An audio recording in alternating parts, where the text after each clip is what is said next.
Questions orales, oral questions. The honourable member for Carleton.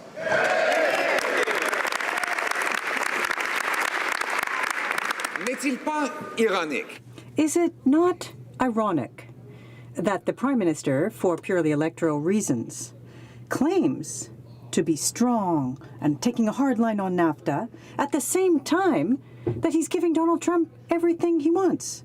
He's prevented 2 pipelines. That is giving our Americans access to our oil for a low price. Then there's taxes and bureaucracy, which is sending our investments to the U.S. When will the Prime Minister stop sending our jobs and our money to the U.S.? The Honourable Prime Minister. Mr. Speaker, over the past 3 years, we have invested to create economic growth in Canada. We have the lowest unemployment rates in 40 years. We have generated growth. We have had the highest growth rate in the G7 last year, and we are delivering more than 500,000 full-time jobs across the country. Mr. Speaker, a lot of work remains to be done, and that's why we're going to continue with our plan to put money in the pockets of middle-class Canadians and people working hard to join it. The honourable member for Carleton. Mr. talks about last year's job numbers. Interesting, we're now 3 quarters into this year. He won't mention those numbers because he knows we've actually lost 15,000 jobs in Canada, while the United States has gained over 1 million. That is the result of our money going south. Canadian investment in the United States is up 2/3, while American investment in Canada is down by half. Why does the Prime Minister keep handing over our money, our business, and our jobs to Donald Trump? Right Honourable Prime Minister.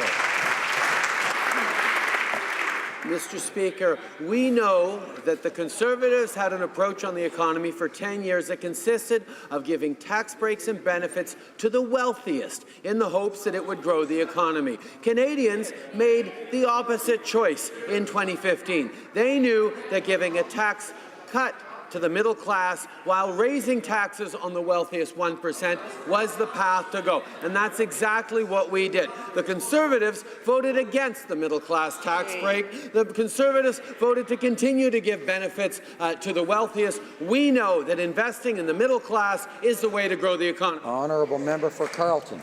Well, Mr. Speaker, the reality is that the wealthiest 1% actually paid $4.5 billion less in tax after the Liberal policies came into effect. But the question was about why this Prime Minister, while beating his chest and putting on a big dramatic performance, keeps handing over to Donald Trump everything the U.S. President asked for. He blocked our pipelines, giving Trump our oil on the cheap. He's raised our taxes, which is sending Canadian investment south of the border. When will he actually stand up for Canada in fact, rather than just in dramatic performance? Honourable Prime Minister. Mr. Speaker, one of the things that I've heard from Canadians from coast to coast to coast over the course of this past summer, but indeed throughout the year, is the fact that they understand that Canadians are united in standing up for our values, our interests, and standing with our workers. It's a shame that the Conservatives are choosing to play politics on relations with the United States, but we are going to continue to stand up for Canadian interests, defend our jobs, and make sure we are growing our economy in ways that benefit everyone. That's perhaps not what the Conservatives want to do, but that's what we shall do on this side. Order. The honourable member for Barrie Innisfil. Christopher Garnier killed police officer Catherine Campbell in Truro, Nova Scotia, and was found guilty of murder. He said committing the murder gave him PTSD. Garnier never served a day of his life in Canadian military, yet the Prime Minister stood in this House yesterday and justified Veterans Affairs paying for Garnier's benefits, saying, when a man or woman serves in Canada's armed forces or in the RCMP, their whole family serves with them. Mr. Speaker, does the Prime Minister actually believe that Chris Garnier should be receiving benefits from Veterans Affairs? The Honourable Prime Minister. Once again, Mr. Speaker, we see that the Conservatives just don't get it when it comes to caring for our veterans or the members of our RCMP. They nickeled and dimed those veterans. They cut veterans' offices, they cut benefits, and they wrap themselves in the flag every chance they get. We're taking a serious approach that actually does ensure that we are supporting the families of those serving officers, because we know that an entire family serves alongside an officer, a serving member. When it comes to this particular tragic, terrible case, we will... Honourable member for Barrie Innisfil. Mr. Speaker, we're talking about a decision by the Liberal government to pay for the benefits of a convicted killer with money from Veterans Affairs when he's never served a single minute in Canada's military. If a serving member is found guilty of murder and dishonorably discharged, they and their family would lose all their benefits. For the sake of all those who served honorably and continue to fight Veterans Affairs for the benefits they earned, will the Prime Minister commit today to stop paying the benefits of this cop killer? Right Honourable Prime Minister. Mr. Speaker, we see once again that there is nothing the Conservatives won't stoop to play politics with tragedies. I will not answer that question.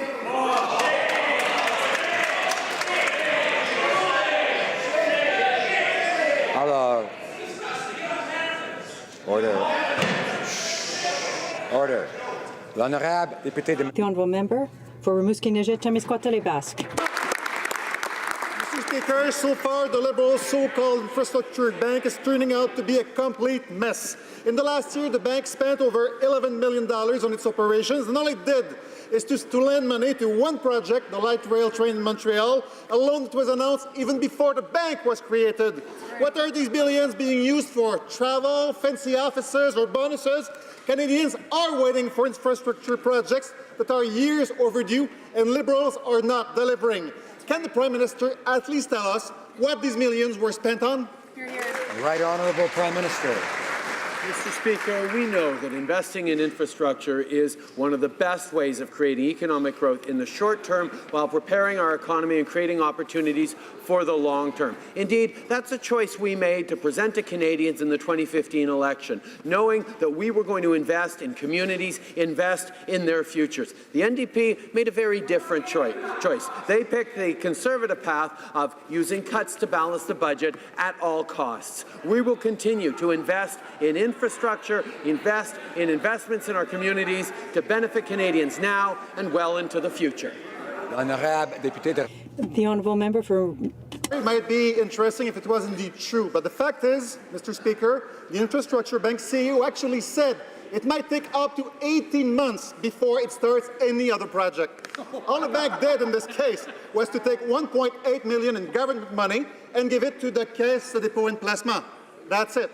And last month, the Parliamentary Budget Officer actually said that close to $4 billion in budgeted infrastructure investments will be delayed to later years. Communities need funding now, not years from now. What are the Liberals waiting for? The Right Honourable Prime Minister. Mr. Speaker, we have flowed billions of dollars to communities across this country for real investments now that are making a difference in people's lives, while at the same time we establish new and innovative ways to deliver the infrastructure that Canadians need over the medium and long term as well. We know that the infrastructure deficit in this country left by the previous government and governments before that needed to be turned around. That's the choice we made. We presented it to Canadians in 2015. We are delivering on our commitment to invest in communities right across the country in stronger and new ways. Honourable député de Saint-Hyacinthe. The honourable member for Saint-Hyacinthe-Bagotte. Mr. Speaker, Liberals keep repeating that the objective of the Infrastructure Bank was to do more. The bank has requested some $6 million from the government to cover operating expenses with one infrastructure project. One project. Where's taxpayers' money going? After 3 years of inaction, municipalities and small municipalities are calling for investments now. How can the minister justify those expenditures? Premier Ministre. The Right Honourable Prime Minister. Mr. Speaker, the NDP made a different choice in the last election. We decided to invest in our communities through infrastructure to help them for the future. They wanted to balance the budget at all costs through cuts. That wasn't our approach. We will continue to invest in municipalities across the country, including small municipalities that have billions earmarked for them, because we know that investing in infrastructure helps Canadians now and in the future. The Honourable Member for Saint-Hyacinthe-Bagotte. Our public infrastructure needed money 3 years ago, not after the next election. 3 years ago. People continue to try to avoid potholes. They're driving on bridges that might well collapse. Where's taxpayers' money going? People don't want it to go to Liberal friends, to millionaires on Bay Street or Wall Street. What good did it do to put money in the infrastructure bank? That's what municipalities in my riding are asking. The Right Honourable Prime Minister. Mr. Speaker, again, 3 years ago, the NDP had nothing to offer in terms of infrastructure for Canadians because they preferred to follow the conservative economic model. In this party, in the Liberal Party, we chose to invest concretely in communities for the future of Canadians, and that's exactly what we did. For the past 3 years, billions of dollars have gone to our communities across the country, and there is more to do. Yes, we are continuing to invest because we know in the future that we need jobs, we need economic growth, and we need to help the middle class, and that's what we're doing. The Honourable Member for Chicoutimi-Le-Fjord. Mr. Speaker, a recent internal report from the Department of Defence concluded that the Royal Canadian Air Force is short 275 pilots. Now, of course, it's difficult to proceed when pilots at CFB Bagotville question the safety of their own aircraft. The Liberal government is planning to buy 25 obsolete Australian aircraft, including 7 that will be used to keep the other 18 in the sky. That's pretty amateur, Mr. Speaker. What kind of strategy are they going to cook up to try to attract more pilots? Thanks. Speaker. The Honourable Minister. A decade of conservative cuts, our government is making landmark investments in the Canadian Armed Forces. We are taking action to boost retention of our women and men in uniform, including the tax-free allowances for international operations and more than $6 million a year to support military families, Mr. Speaker. We have introduced initiatives to speed up recruitment and training to ensure our Royal Canadian Air Force needs to accomplish their jobs, Mr. Speaker. Thank you. The Honourable Member for Charlebourg-Saint-Charles. Mr. Speaker, the Liberal summer of failure continues. We know that at least 7% of illegal immigrants are American citizens. We also learned that only a small handful of illegal migrants have been deported. And no one believes that these thousands of American citizens meet the immigration criteria as refugees in Canada. Quebecers and Canadians are questioning the lack of seriousness by the Prime Minister. They aren't refugees. We have a plan. Where is their plan? The Honourable Minister, contrary to the Harper Conservatives, we make decisions that are based on evidence and proof. Data shows that the number of interceptions at the border are higher than over last year. The Harper Conservatives wanted to politicize the issue by instilling fear and providing misinformation, Mr. Speaker. It's hard to understand given that they're the ones that left in place a chronically underfunded system with major shortcomings. The government will continue to apply the rules surrounding immigration. The Honourable Member for Charlebourg. It's comical to see the fourth minister dealing with the border. Now we have the Minister of Revenue answering these questions. We've seen it all. Now, there's some 30,000 since that famous tweet. 65% have legal status in the U.S., but the Prime Minister said, no, come here, come here. And we just want to know if we can send back people who are not eligible for refugee status here. That's all we want to know. We have a plan. Where's their plan? The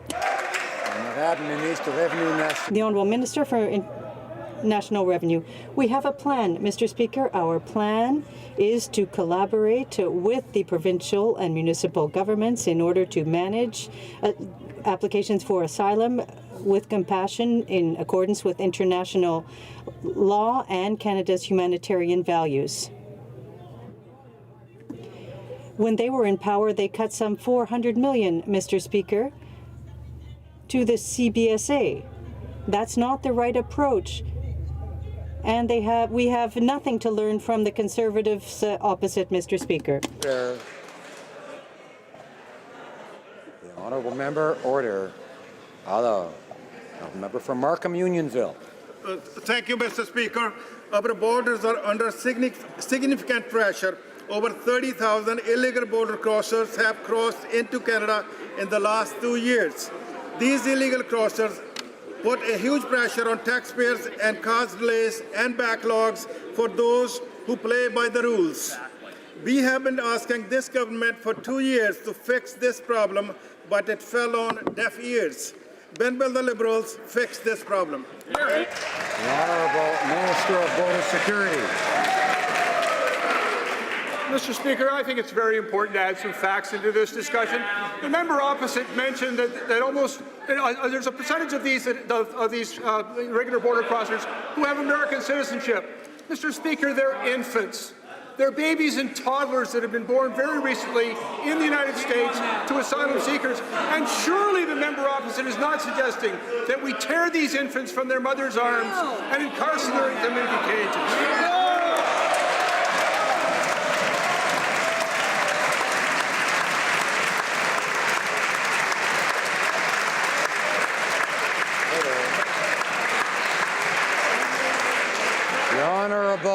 Order. The honourable member for Calgary Nose Hill. You know, Mr. Speaker, I would love to have a debate about the integrity and the well-functioning of our immigration system. What just came out of the minister's mouth was beyond reproach, Mr. Speaker. We should be trying to come up with a solution to bring back the integrity of our asylum claim system. Will the minister apologize for the rhetoric and hyperbole that he just put forward in this House of Commons? And will he close the loophole in Canada's Safe Third Country Agreement?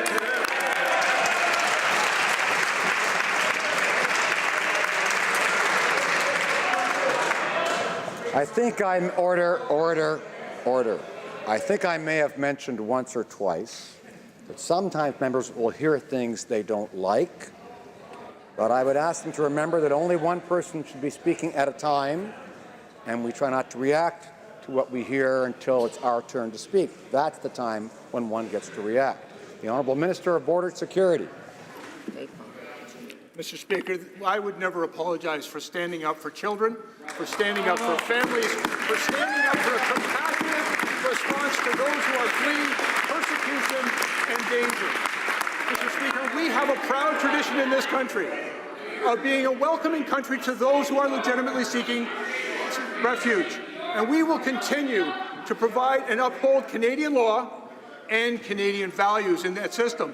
To suggest for a moment that the people should be removed simply because, as toddlers, they happen to hold American citizenship by virtue of where they were born is... The honourable member for...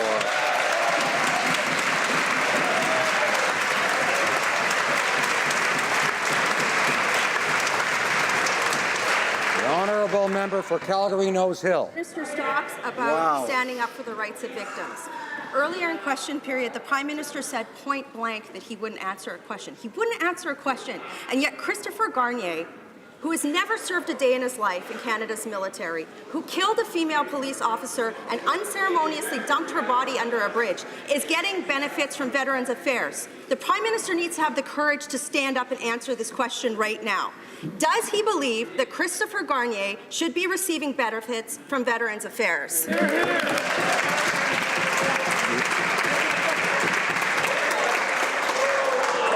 Honourable Minister of Veterans Affairs. Mr. Speaker, our hearts go out to the family of Constable Campbell. I always have to say this, I never like saying it, but it's important, and for privacy reasons I can't get into the case. But I made it very clear, and I think many people in this House made it very clear how uncomfortable they were with this whole situation. I've asked the department to go back and provide me with a better understanding of how this decision was made. Thank you, Mr. Speaker. L'honorable député de... The honourable member for Abitibi, Bay James Nunavik. Order, please. Thank you, Mr. Speaker. Yesterday, in response to a question on Kinder Morgan and the obligation to consult Indigenous peoples, the Prime Minister said that the process was adequate, but that a little bit more needed to be done. Here's what the federal court said. The efforts deployed by Canada were far from meeting the requirements from the Supreme Court. So I've got some news for him. A little bit more is not enough. Does he know or think that imposing a pipeline on Indigenous people is reconciliation? The Honourable Parliamentary Secretary. I'd like to point out, Mr. Speaker, that the appeal decision is something we take seriously, that we're examining it carefully. We will be consulting Indigenous peoples. It's our obligation to do so, and we will be coming back on the issue later. For Timmins, James Bay. What is the price of a political vendetta? Well, if you're the Minister of Crown Indigenous Relations and you're fighting the survivors of St. Anne's Residential School, you'll spend $2.3 million. Millions spent on every brutal legal tactic, on every procedural weapon, even targeting their pro bono lawyer to intimidate them into silence. Now, I was with the Minister when she met the survivors and they wept openly, asking her to end her vendetta. How could she look them in the eyes and break her word? The Honourable Minister of Crown Indigenous Relations. Mr. Speaker, our government is committed for justice for all of the survivors of Indian residential schools. More than 90% of have received compensation, and there are a few cases that, as the member knows, were difficult to settle. In one of the cases, Justice Perel has stated the Council's repeated and deliberate attack on the integrity of the court threatens to interfere with the administrative justice. We remain committed to bring closure for all survivors. Honourable Member for Caribou, Prince George.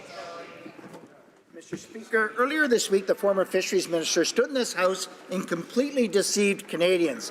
And through his inaction, the Prime Minister is complicit in this deception. The Minister has said that there is no financial gain to his family, yet the Ethics Commissioner found, and I quote, the Minister's decision provided an opportunity to further the private interest of Mr. Theriault, the Minister's family. The Ethics Commissioner added that his compensation from the company depended on being granted the license. Why does the Prime Minister sit silent and allow his minister to mislead Canadians? The Honourable Minister. The Commissioner's report states that there is no benefit.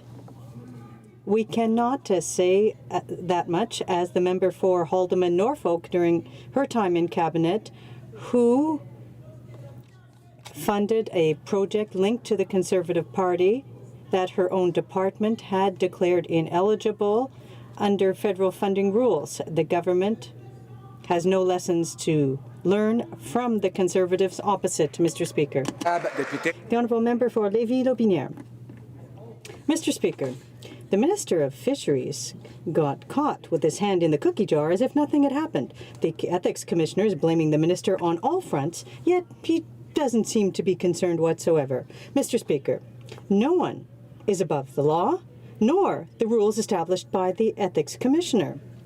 When will we see real consequences for the total lack of ethics by the Liberals? The Honourable Minister of National Revenue. As the Commissioner stated in the report, there was no preferential treatment in this case, but the Conservatives seem to have a short memory, Mr. Speaker. I'd like to remind my colleague opposite that it was the head of cabinet for Mr. Harper who was found guilty by the Commissioner after having written a $90,000 personal check to a senator to try to hide corruption.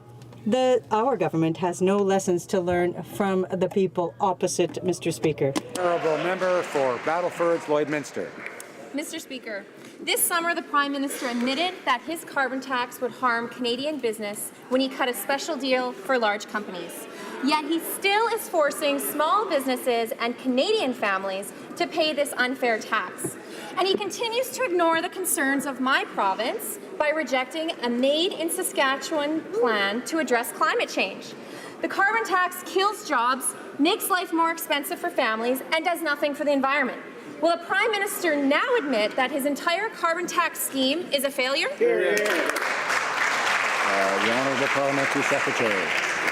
Thank you, Mr. Speaker. We got elected on a commitment to protect the environment and grow the economy at the same time. I note that just last night, the National Post is reporting that even Stephen Harper, former Director of Policy, is indicating that our government's plan is going to provide a net benefit to Canadian families. It is disappointing in the extreme that the member opposite would dip into the pockets of her constituents so they can make pollution free again.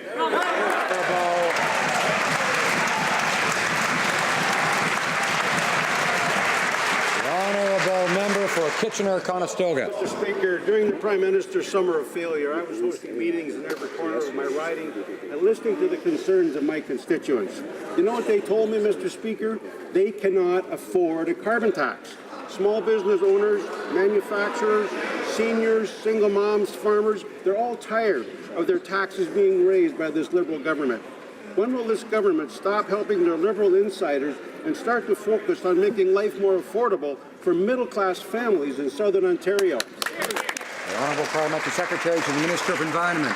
Mr. Speaker, we are making life more affordable for Canadians and more expensive for polluters. If you don't believe me, you can ask the former Director of Policy to Stephen Harper, who indicated that our plan is going to result in a net benefit for Canadian households. Mr. Speaker, we are protecting the environment and growing the economy at the same time. Since we were elected and came into office, the economy has added 500,000 jobs. Emissions are going down. We are on the right track, and I'd suggest if he's interested in protecting the pockets of his constituents, he gets on board with our plan. Thank you.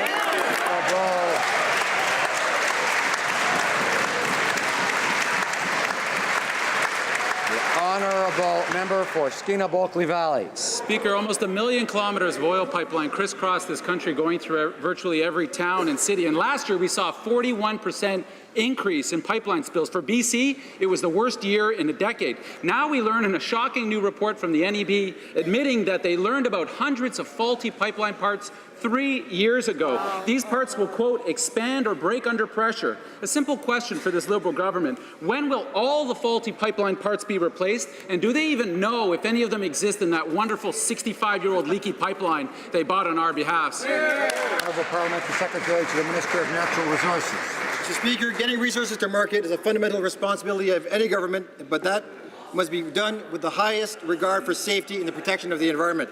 The 2016 Pipeline Safety Act that we brought in strengthens Canada's pipeline safety system. We've also invested $17.4 million to the National Energy Board to enhance pipeline oversight and monitoring activities. We promised Canadians we would restore trust in our regulatory processes. This is a step to ensure Canada maintains the highest safety standards for federally regulated pipelines. Thank you. Honourable Member for Rosemont-la-Petite-Patrie. Well, it's like Groundhog Day. The leader of the Conservatives is begging the Liberal leader to bring back Energy East, even though a majority of Quebecers are very opposed to this pipeline project.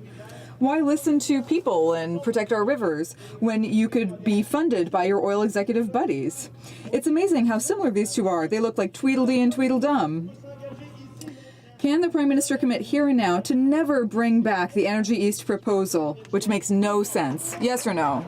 The Honourable Parliamentary Secretary.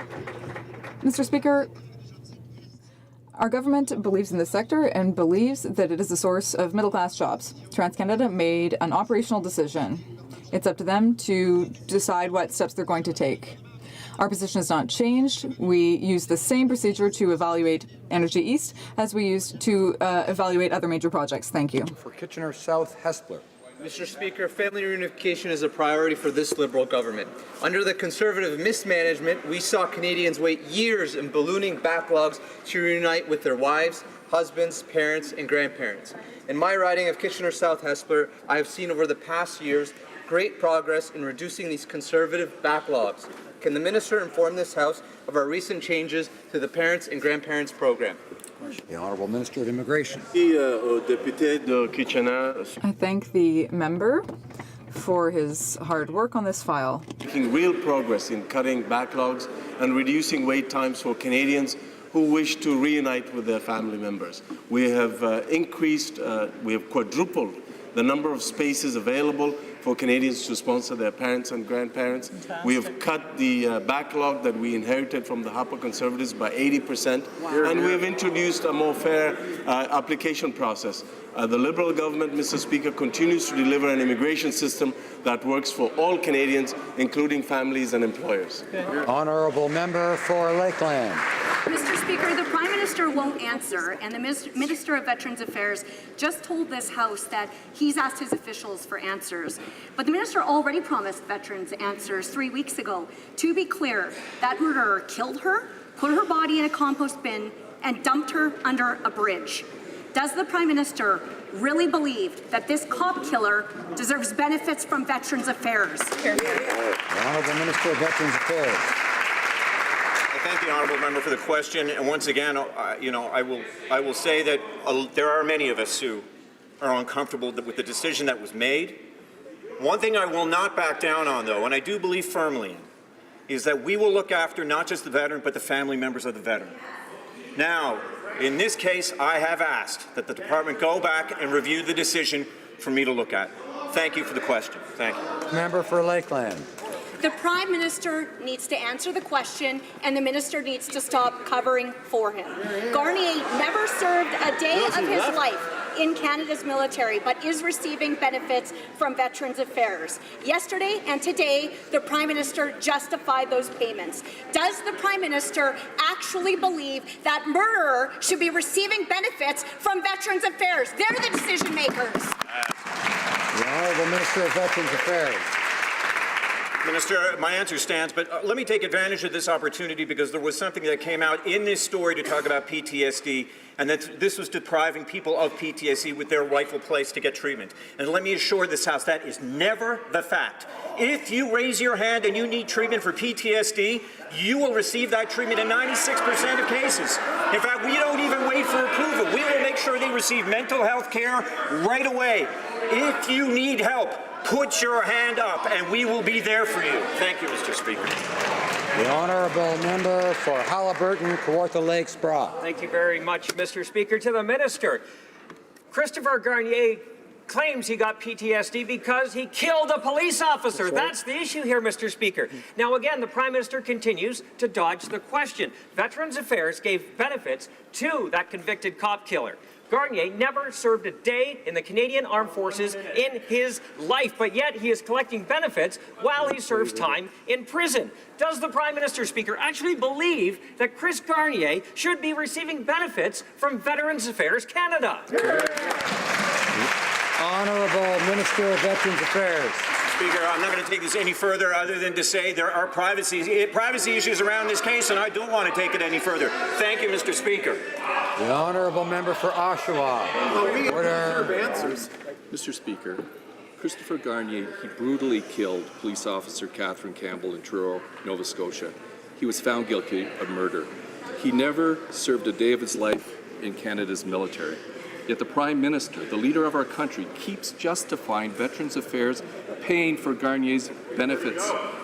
Mr. Speaker, this is sickening. Does this Prime Minister actually believe that Chris Garnier should be receiving benefits from Veterans Affairs? Please do what's right.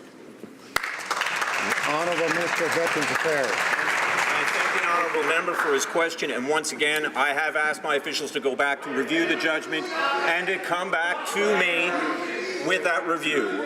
Thank you very much for the question. The Honourable Member for Laurier-Sainte-Marie. Mr. Speaker, the Prime Minister says that his government will always defend Canadian values and human rights abroad. And a recent Ipsos poll indicates that 4 out of 5 Canadians don't want their government to sell weapons to Saudi Arabia, specifically because of that country's human rights record. These Canadians want to know, how can the government continue to say that it defends human rights while it's selling weapons to Saudi Arabia? Thank you. Honourable Parliamentary Secretary. Thank you, Mr. Speaker. Our government is fully committed to a stronger and more rigorous arms exports system. This is thanks to Bill C-47. As the member across the way knows, the contract for these vehicles was signed in 2014. And all of the main parties involved, including the NDP, committed to respecting it during the federal election. Canadian workers and our international partners should know that a contract with Canada is good, even beyond elections. The Honourable Member for Jonquière. Mr. Speaker, in June for the G7, the RCMP reserved 420 nights stays at a hotel in Jonquière. For nearly 100 days, the hotel's owner, Edith, has tried to get paid for the $57,000 owed to her by the government, but in vain. This is a huge sum of money for a small business. Apparently, the government did such a bad job organizing the G7 that it can't even pay its suppliers. How many other businesses are facing the same ordeal? Will the minister commit to solving this problem, to respecting the contract, and paying l'auberge Sept?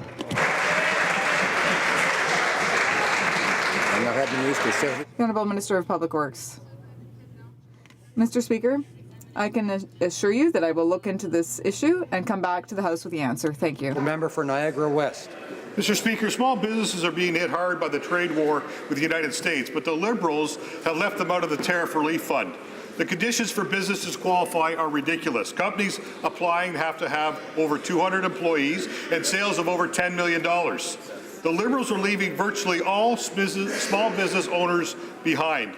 How come the only companies that the Liberals care about are the ones that can afford high-priced lobbyists?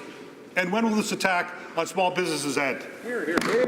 Honourable Parliamentary Secretary to the Minister of Economic Development. Mr. Speaker, we have put in place measures during these challenging times with our neighbour to the south to aid small businesses, to aid businesses in a variety of different industries. Mr. Speaker, those measures are tailored to help, to allow businesses to innovate and to move forward, and will continue to move in that direction, Mr. Speaker, to aid our small businesses and our major industries at the same time. Honourable Member for Sarnia-Lambton.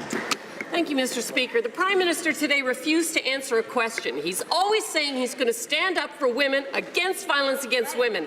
A female cop has been viciously murdered, and the person that murdered her is now receiving benefits from Veteran Affairs. Does the Prime Minister really think that's standing up for violence against women? Honourable Minister for the Status of Women. Speaker, I believe the Minister for Veterans Affairs has answered the questions specific to the case my colleagues have brought up. As far as violence against women goes, after 150 years of Confederation, we introduced the first strategy to address and prevent gender-based violence. Close to $200 million has been invested. We're working to support survivors and their families, prevent this from happening, and ensure that our justice and legal systems are more responsive. It's wonderful to see that colleagues from the opposite side are on board with our plan. The Honourable Member for Brantford Brant. Order. Mr. Speaker, here's what we know in this House today. The Prime Minister will not stand up and answer the question about the murderer who's collecting benefits that are targeted for veterans, not someone who's not served in the military, a 30-year-old healthy individual who decided to commit murder on an innocent woman, threw her under a bridge.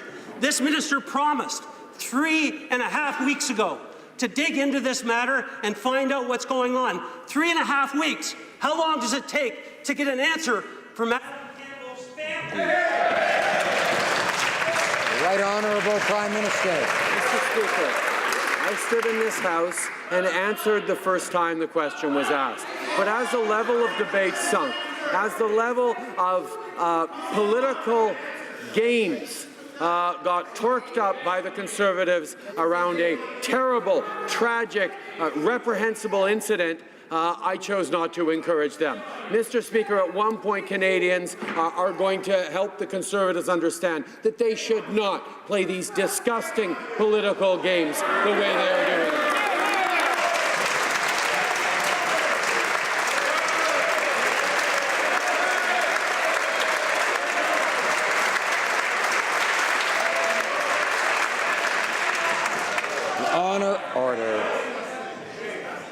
Order. The honourable member for Oakville North Burlington. Order. Children and adults who share a name with someone on the no-fly list can be stigmatized and delayed by secondary screenings while trying to travel.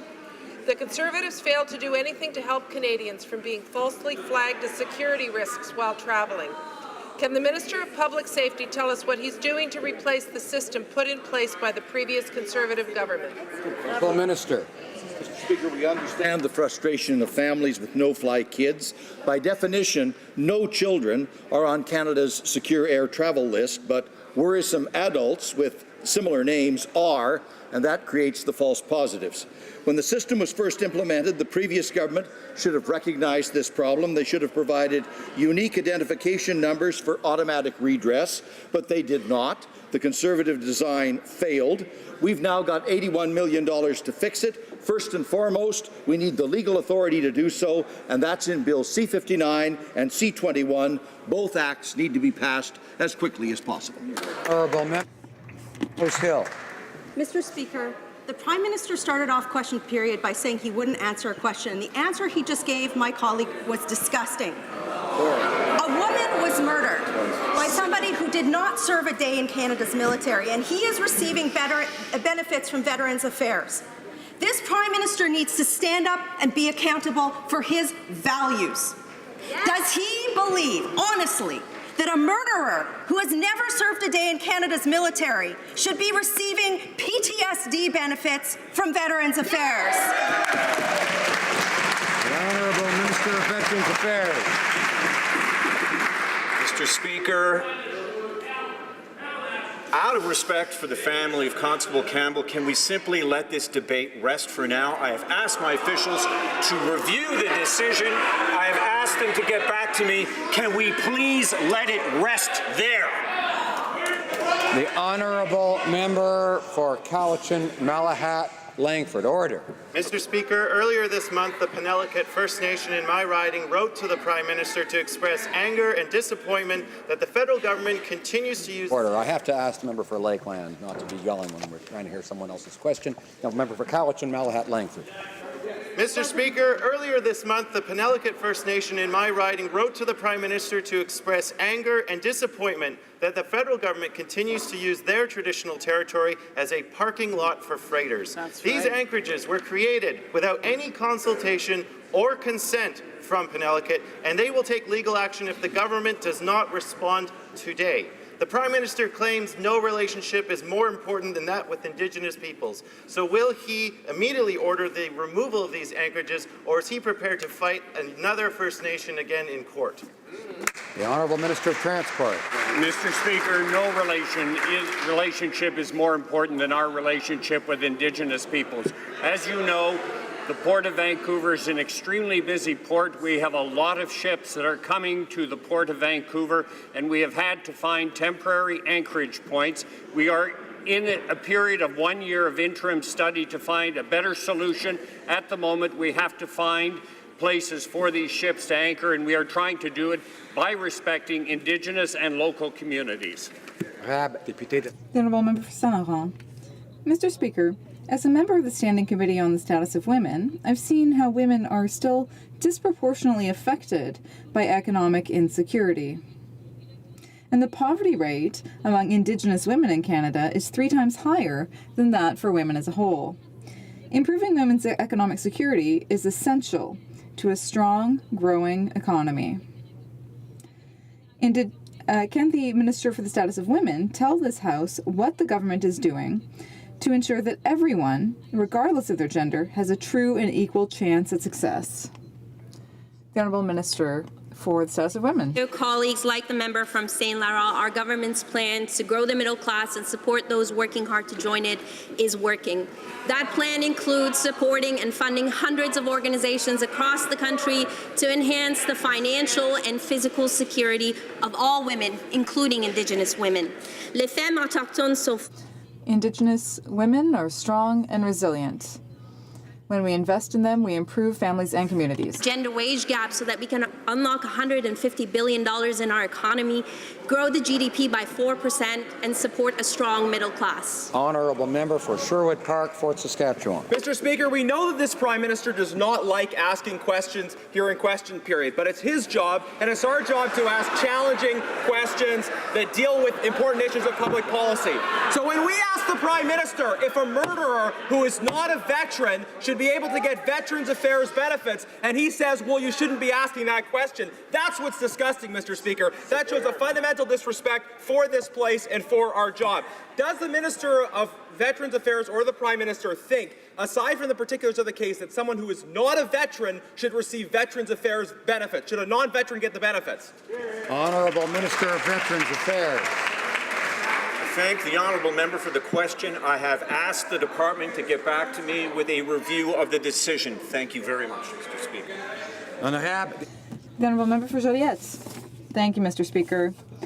The Conservatives decided to invest Quebecers' money in Muskrat Falls, and the Liberals decided to double that amount. Now we're stuck with a $14 billion white elephant. According to the Commission of Inquiry looking into cost overruns at Muskrat Falls, the project became a money pit, specifically because it was rushed through without serious study. This shows incredible negligence.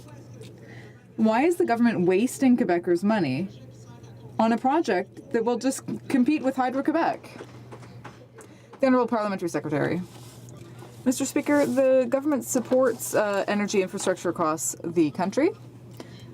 We had loan guarantees for Newfoundland to ensure the advancement of this project. We always need to work with the provinces to make sure that large-scale projects move forward, and we will continue to work with the provinces to make sure that those projects are profitable and are advancing. The Honourable Member from Montcalm. Mr. Speaker, the Bloc has always said that Quebecers would end up paying for this project, whose goal was against Quebec's national interest. Today, the government has confirmed it. They are wasting huge amounts of money on this project. The question is, how will they ever get this money back? In an interview with the CBC, the Minister of Veterans Affairs said, there's a lot happening behind the scenes. Can the Minister of Finance be transparent and honest with Quebecers and tell us the nature of these behind-the-scenes activities? Honourable Parliamentary Secretary. Thank you, Mr. Speaker. As I said, it's clear that we need to ensure that large-scale energy projects like Muskrat Falls are working, and we need to work with provinces to do so. We worked with Newfoundland to ensure that this project would create good jobs and would be sustainable. It's clear that investing in provinces and working with provinces is a priority, and we will continue to do so. Member for Saanich Gulf Islands. Thank you, Mr. Speaker. I think there isn't a member in this place who doesn't suffer for the long-standing, unresolved issues for Saskatchewan. That community has suffered too long. Their students came here to Ottawa this week to plead for a new school. Our Minister of Indigenous Services, and my question will be to the Prime Minister, but our Minister of Indigenous Services, who I must say is hardworking and compassionate, she said to that community, if your community wants to be moved, I will do everything in my power to make it possible. Will the Prime Minister make it so? Right Honourable Prime Minister. Mr. Speaker, we continue to collaborate with the Kashechewan First Nation on their priorities. In March 2017, we signed a framework agreement with the Government of Ontario and Kashechewan First Nation to support the health and safety of the community. This work is ongoing and includes an action plan that reflects the community's culture, priorities, and options for relocation. A site feasibility study is currently underway, and we will continue to work closely with the community on the next steps in this process. The Honourable Parliamentary Secretary for Canada-U.S. Relations is rising on a point of order. Mr. Speaker, there have been discussions amongst the parties, and if you seek it, I think you'll find unanimous consent for the following motion. That the House, A, endorse the findings of the UN fact-finding mission in Myanmar that crimes against humanity have been committed by the Myanmar military against the Rohingya and other ethnic minorities, and that these horrific acts were sanctioned at the highest levels of the Myanmar military chain of command. B, recognize that these crimes against the Rohingya constitute genocide.